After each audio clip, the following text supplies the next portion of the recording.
የጉራጌ ሀገረ ስብከት የዛሬው ባለ ታሪክ ገዳማችን መገኛ ነውና ጉዟችንን ጀምረናል።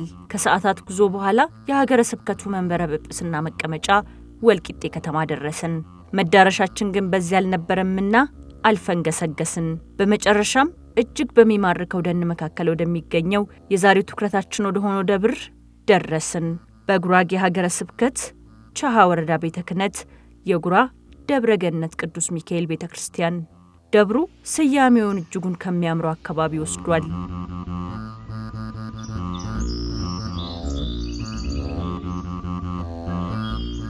ጉራ ማለት በጉራግኛው ግራ እንደ ማለት ነው። አቅጣጫን በዋናነት የሚያመለክት ነው ጉራ ስንል። አንዳንድ የታሪክ ጸሐፊዎች ግን ጉራን እንዴት ይተረጉሙታል? በተለይ የጉራጌ ማህበረሰብ መነሻው ከኤርትራ ከትግራይ እንደሆነ ይነገራል እና በዚያ ደግሞ ጉራ አካለ ጉዛ የሚባል ቦታ አለ። ስለዚህ ከዚያ ለመጀመሪያ ጊዜ የተነሱ ሰዎች ያረፉበት ቦታ ነው ጉራ የሚል ታሪክ የጻፉ። ከዚያ የተነሱ በተለይ ከዚያ ከትግራይ ከጉራ ተነስተው የመጡ ሰዎች በዚያው በመነሻቸው በጉራ ቦታውን ጉራ ብለው ሰይመውታል የሚል ታሪክ አለ። እንደውም ቻሃ ራሱ የሚለው የዛን ጊዜ ከተማቸው ሻሆ የሚል ነበርና በዚያው ቻሃ የሚል ስያሜ ሰጥተውታል ብለው ታሪክ የጻፉ አካላት አሉ።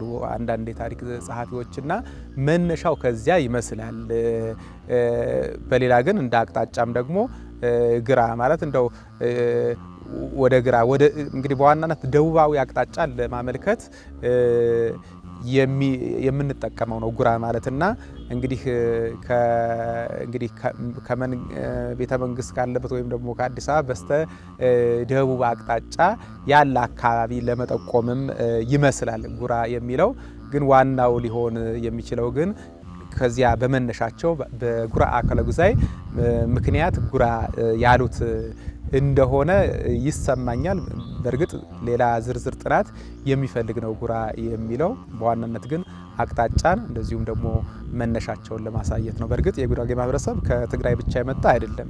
ከጎጃምም ከጎንደርም ከሸዋም ከተለያየ ቦታ የመጣና አንድ ማንነት የያዘ ህዝብ ነው እንጂ ታሪኩ ሲጠና ከአንድ አካባቢ ብቻ የመነጨ ህዝብ እንዳልሆነ የሚያሳዩ ብዙ ምክንያቶች አሉ። ግን ከነዚያ መካከል አንዱ ሰሜናዊ ክፍል ኤርትራ የሚገኘው ጉራ ስለሆነ በዚያ የተሰየመ እንደሆነ አንዳንድ የታሪክ ጸሐፊዎች ጽፈዋል።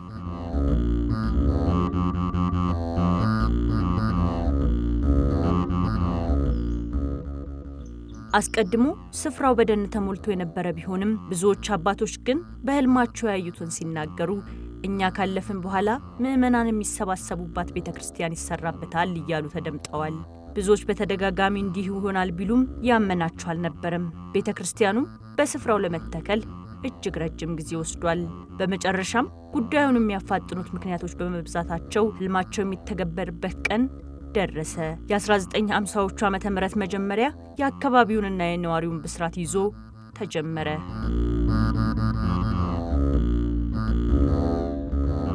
የተመሰረተው በ1951 ዓመተ ምህረት ነው። እንግዲህ ከዚያ በፊት የዚህ አካባቢ ምዕመናን ይሄዱ የነበሩት ወደ የረሸ ደብረ መንበረ ፀሐይ ቅድስት ማርያም ቤተክርስቲያንና በዚህ በደቡብ በኩል ደግሞ ያለ በ1847 ዓመተ ምህረት የተመሰረተ የኢየሱስ ቤተክርስቲያን አለ። መካነ ሰላም ኢየሱስ ቤተክርስቲያን ይሮረገባ መካነ ሰላም ኢየሱስ ቤተክርስቲያን አለ። ወደዚያ ነበር የሚሄዱት በአብዛኛው። ሁለቱ ያዋስናሉ። ለዚህ ለጉራ ደብረ ገነት ቅዱስ ሚካኤል ቤተክርስቲያን ያዋስናሉ። እንግዲህ ምዕመናን እስከ 1951 ዓመተ ምህረት ድረስ በሚቀርባቸው ወደ ዶሮ ገበያ መካነ ሰላም ኢየሱስና ወደ እምድብር መንበረ ፀሐይ ቅድስት ማርያም ቤተክርስቲያን ይሄዱ ነበረ። ርቀት ግን አለው። እምድብር መንበረ ፀሐይ ቅድስት ማርያም ቤተክርስቲያን ይደረግ የነበረው ጉዞ ወንዞችን መሻገር የሚጠይቅ ነው። ወደ 3 ወንዞችን ተሻግሮ ነው ወደዚያ መድረስ የሚቻለውና መንገዱ ትንሽ አድካሚ ነበረ። በተለይ ክረምት ሲሆን ይከብዳል። እንግዲህ በተለይ ሰንበት ያለ መናን በህብረት የሚጠጡት ወደዚያ ያንን ተሸክሞ መሄድ ይጠይቃል። ሰዎች ሲያርፉ ደግሞ አስከሬን ተሸክሞ ወደዚያ መሄድ ይጠይቃል። ምክንያቱም እዚያ ስለሆነ የመቃብር ስፍራ ያለውና ትንሽ ከባድ ነበር። እዚህ ላሉ ምእመናን የሚፈትን ነበርና ዋናው መነሻ ምክንያቱ ይሄ ነው። የመንገዱ ርቀት፣ የምእመናኑ እንግልት ምክንያት ሆነ። በአካባቢው ደግሞ የታወቁ ሽማግሌዎች ነበሩ። እዚህ በተለይ ለመመስረቱ በጣም ምክንያት የሆኑ ሽማግሌዎች አሉ። እንደነ አበጋዝ ሰማሁን ዋጋምሳ የሚባሉ እንደነ ባራምባራስ ድምድ ሶርባላ የተባሉ እንደነ ባራምባራስ ህጊያን እንደነ ውዮ ቤዛ እንደነ የሰሻረባ አጋ የመሰሉ በጣም ትልልቅ አባቶች እንደነ አበጋዝ ኬርጋ የመሰሉ በጣም ታላላቅ አባቶች የነበሩበት ቦታ ነው። ስለዚህ እነዚህ ሽማግሌዎች ተሰብስበው እንደው ርቀቱ ከብዶናል፣ ሰውም ተንገላቶብናል። በተለይ ክረምት በሚሆንበት ሰዓት ደግሞ አስከሬን ወደዚያ ወደ ምድብር ይዞ ለመሄድ በጣም እየተቸገርን ነውና ምን እናድርግ የሚል ጥያቄ መጣ ተነሳ። እንግዲህ በወቅቱ እዚሁ ደብረ አገልግለው ያረፉ መምሬ ወልደ ትንሳኤ የኔ አያት ናቸው። የዛን ጊዜ እዚያ ቀዳሽ ነበሩ፣ የምድብር መንበረ ፀሐይ ቀዳሽ ነበሩ። እንግዲህ ሽማግሌዎቹ ከሳቸው ጋር ምክክር ጀመሩ። እንዴት የራሳችን ታቦት ሊኖረን ይችላል፣ በምን መልኩ ልናሳካው እንችላለን የሚል ነበር። እንግዲህ በዋናነት አሳሳቢ ሆነው በተለይ ለዚህ ምክንያት የተነሱት ገበዝ ይርጋ ቦጋለ የሚባሉ ነበሩ። በተለይ እዚህ ደብር ላይ በገብዝና አገልግለዋል።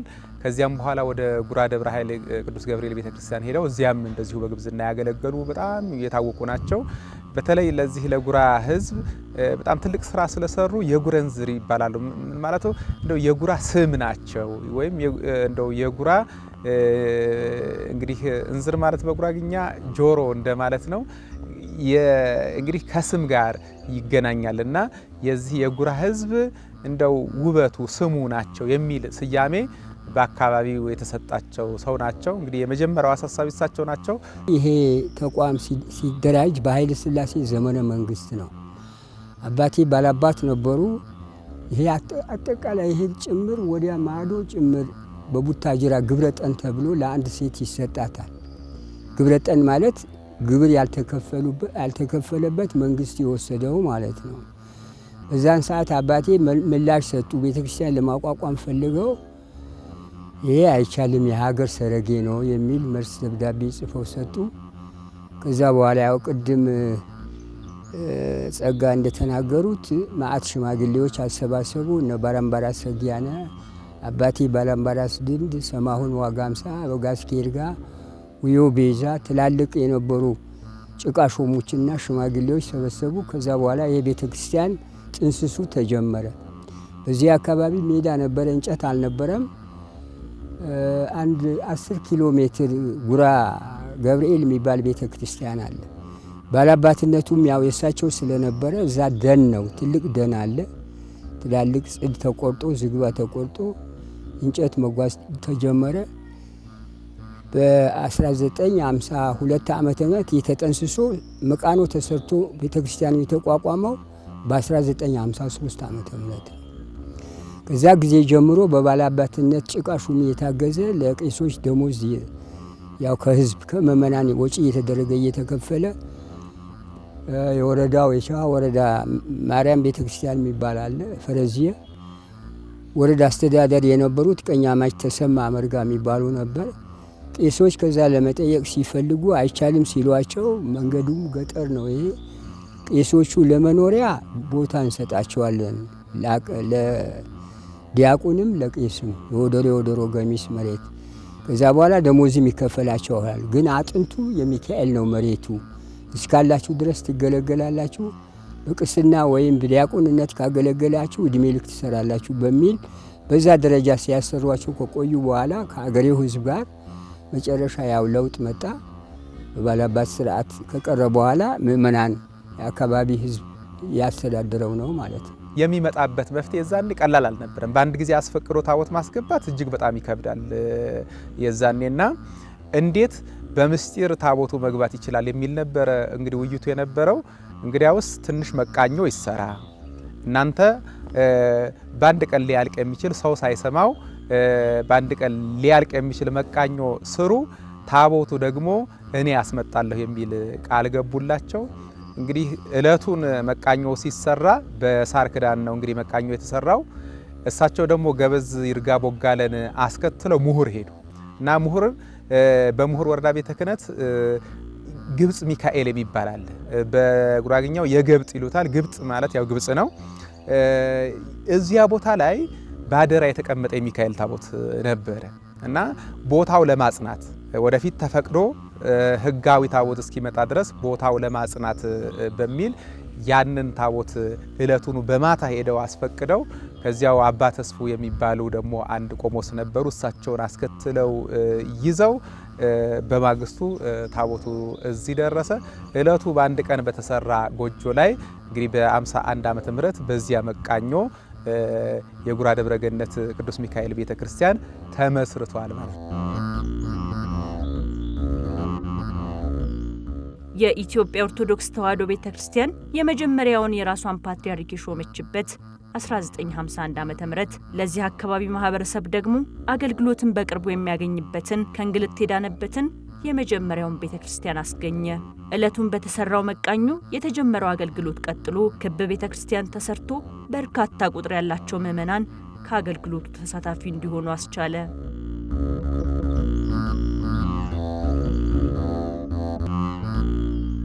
ይሄ በመቃኞ ደረጃ እንግዲህ የተጀመረው ቤተክርስቲያን በወቅቱ ዘመናዊ በሚባል አሁን ከጀርባችን የምናየው በ1953 ዓመተ ምህረት ተሰርቶ ተጠናቆ በተለይ ወሊሶ ላይ አባ ወልደ ትንሳኤ የሚባሉ አጥማቂ ነበሩ። ኋላ ጳጳስ ሆነው አቡነ ዲዮስቆሮስ ተብለዋል። የደቡብ ምዕራብ ሸዋ ሀገረ ስብከት ሊቀ ጳጳስ ነበሩ።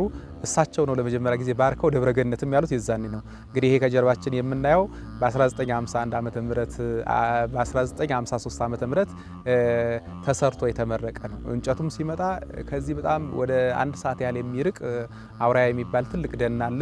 እንጨቱም ከዚያ በተለይ ጽዱ ከዚያ እየተሸከሙ በሸክም አምጥተው ይህን ቤተክርስቲያን አባቶቻችን የሰሩት። እንግዲህ ከዚያ በኋላ ደግሞ አሁን ያለው ትውልድ ከዚያ ፊት ለፊት የሚገኘው ህንጻ ቤተክርስቲያን ደግሞ ለማሰራት ችሏል። እንግዲህ በደብሩም በድቁናም ከታች ጀምሮ ሲያገለግሉ የነበሩም ልጆች በተለያየ ደረጃ በአገልግሎት ይገኛሉ። እኛም እዚሁ ነው እንግዲህ ያደግነው። ዛሬ ደግሞ እግዚአብሔር ፈቅዶ ደግሞ በመንበረ ፓትርያርክ ጠቅላይ ቤተ ክህነት እያገለገልን ነው የምንገኘውና እንግዲህ በልጆቹም አንጻር እንደዚሁም ደግሞ ከቤተክርስቲያን አገልግሎትም ከልማትም አንጻር ካየነው እለት እለት እየጨመረ አገልግሎቱም እየሰፋ ያለ ደብር ነው ማለት እንችላለን። እኔ በዛን ጊዜ የ8ኛ ክፍል ተማሪ ነበርኩ። አባቴ ጋር በቁሎ ይዤ ሄድ ነበር። ያው በዚህ ምክንያት ነው አሁን ይህንኑም ለመያዝ የቻልኩ። በጣም ደስታ ይሰማኛል። ራሴ በለውጥም ብዙ ተከላክያለሁ። አዋሽ ሸለቆ የሚባል እርሻ ልማት ነበር የምሰራው። እዚህ ያለውን ለማጠናከር ሁሉ በየጊዜ ይመጣ ነበር። ሆኖም ግን እግዚአብሔር ይመስገን ብዙም የተነጋጋ ነገር የለውም። ትንሽ አሁን ጊዜ ነው የተጀመረው። ቄሶቹ መሬት ይገባናል አሉ ለመካት ቢፈልጉም አሁን በሽማግሌ ተይዞ በወረዳ ደረጃ ተይዟል። አሁን ቄሶች ያሉበት ለኛ ይገባናል የሚል ጥያቄ አንስተው ነበር። አጥንቱ የእናንተ ነበር፣ የቤተ ክህነቱ ነው።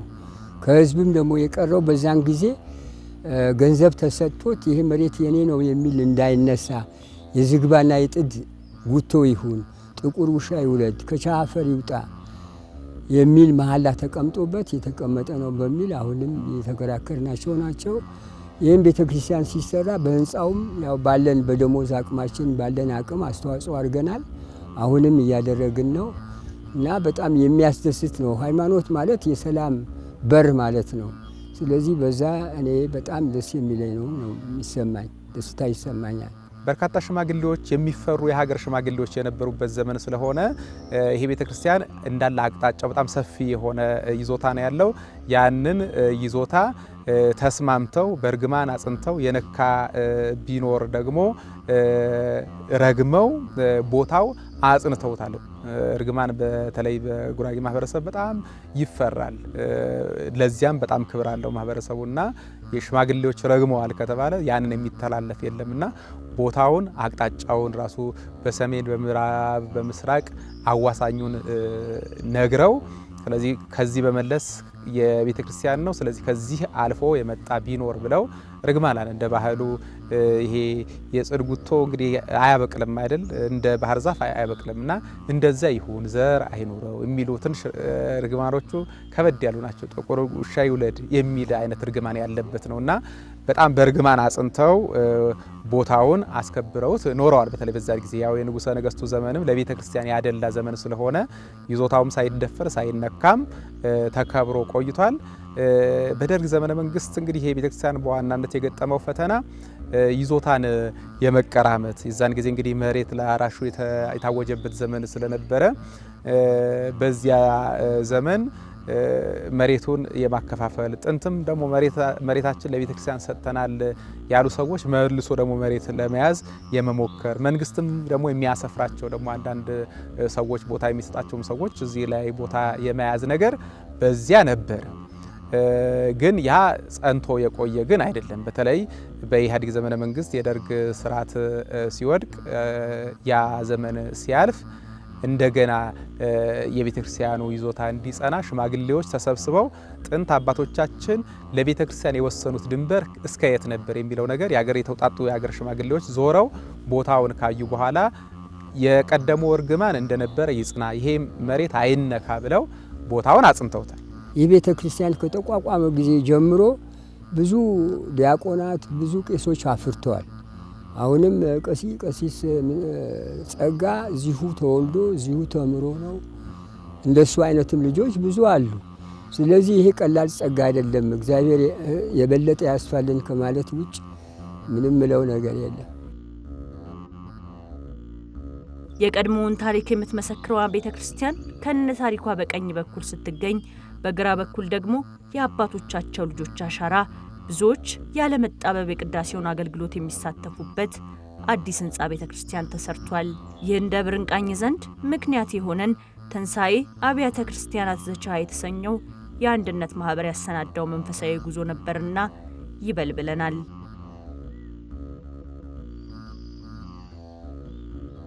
እንደው ይሄ የአንድነት ማህበር አመሰራረቱ ልክ የሰንበት ትምህርት ቤቶች ይዘት ያለው ምክንያቱም በእኛ ሀገረ ስብከት በተለይ በዚህ በጉራጌ ሀገረ ስብከት በየአጥቢያው እዚህ በተለይ አገር ቤት በሰንበት ትምህርት ቤት ያገለግሉ የነበሩ ልጆች በስራ ምክንያት ወደ አዲስ አበባ ወደ ሌላም ከተማ ሊሆን ይችላል በሚሄዱበት ጊዜ በየሰንበቱ የመሰብሰብ ነገር አለ። መነሻቸው ሰንበት ትምህርት ቤት ስለሆነ አብዛኞቹ እዚህም ሆነው ደግሞ ሰንበት ትምህርት ቤት መግባት ያልቻሉ በሰንበት እየተሰበሰቡ እየዘመሩ እየተማሩ ኮርስም እየተሰጣቸው በቤተ ክርስቲያን ስር የመሆን ዝንባሌው አለ እና በደብራቸው ስር ሆነው በአመት አንድ ጊዜ የደብራቸው ታቦት በሚከበርበት ጊዜ መጥተው እያከበሩ አስራታቸውን እየሰጡ የአገልግሎት ክፍተት ካለ ደግሞ ያንን የአገልግሎት ክፍተት እየሸፈኑ የካህናት እጥረት ካለ ደግሞ ካህናት እንዲቀጠሩ አገልግሎቱ የተሻለ እንዲሆን የማድረግ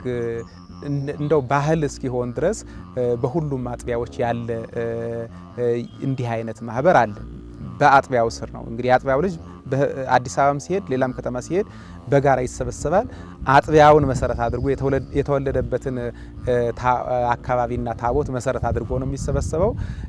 ከዛ እነዚህ ስብስቦች በጣም የተበታተኑ ስለሆኑ በጋራ መስራት ከፍ ያለ ስራ መስራት ይቻል ዘንድ ለምን የጋራ ወረዳ አቀፍ የሆነ አንድነት አይኖርም በሚል ነው አንድነት በተለይ ትንሳኤ ቤተክርስቲያን ዘቻ የሚል የአጥቢያዎች አንድነት በአዲስ አበባ ደረጃ የተመሰረተው ማለት ነው። እንደዚህ አይነት አንድነቶች በእዣ ወረዳም በሙሁር አክሊል ወረዳም በኖሬነር ወረዳም በጉመርም በጌታም ወረዳ እንደዚህ አይነት አንድነቶች አሉ። ከተመሰረተበት ጊዜ ጀምሮ አብነት ትምህርት ቤቶች እንዲስፋፉ በማድረግ አብያተ ክርስቲያናት አገልግሎታቸው የተሻለ እንዲሆን በማድረግ በመደገፍ እንደዚህ አይነት ታላላቅ ጉባኤዎች እንዲዘጋጁ አድርጎ ደግሞ ህዝቡ እንዲማር በማድረግ ረገድ ትልቅ ስራ የሰራ ማህበር ነው። እንግዲህ የዘንድሮም እንግዲህ ለ9ኛ ጊዜ የተደረገ ጉዞ ነው። ይሄ ጉዞ ለ9ኛ ጊዜ ነው ዘንድሮም ያደረግነው።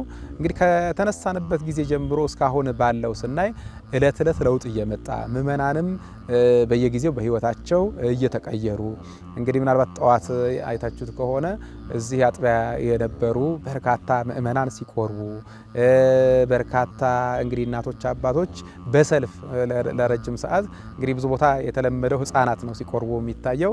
እዚህ ግን አባቶች እናቶች ሰልፍ ይዘው ለረጅም ሰዓት ሲቆርቡ አይታቸዋልና እለት እለት ለውጥ እየመጣ ምእመናኑም ንስሐ እየገቡ እየቆረቡ በጣም ጥሩ የሚባል ለውጥ እየታየ ይገኛል።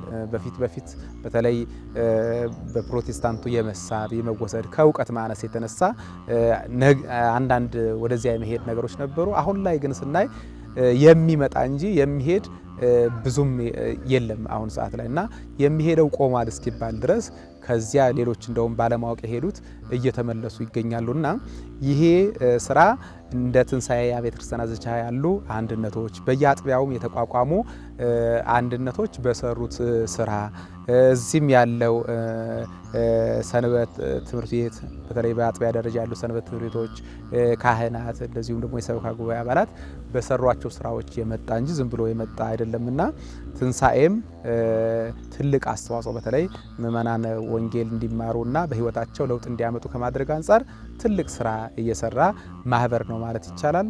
ወደፊትም ደግሞ ብዙ እንጠብቃለን። አንድነቱ አሁን በጣም እየሰረጸ ሰው በጋራ መስራትን እየወደደ ሲመጣ ደግሞ በጉባኤ ብቻም ሳይሆን ትልልቅ ቤተክርስቲያን በዘላቂነት የሚጠቅሙ ስራዎችም ላይ የበለጠ ስራ እንሰራለን ብለን ተስፋ እናደርጋለን።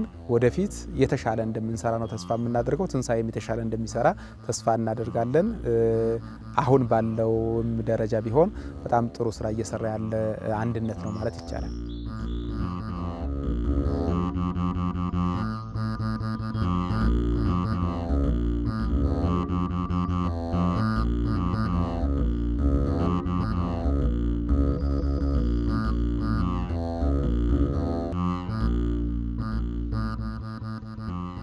ይሄ አንድነት ስላለ ነው እንግዲህ ይሄ ጉባኤ የተመሰረተው። እንግዲህ አንድነት ባለበት ሁልጊዜም ጉልበት ይኖራል።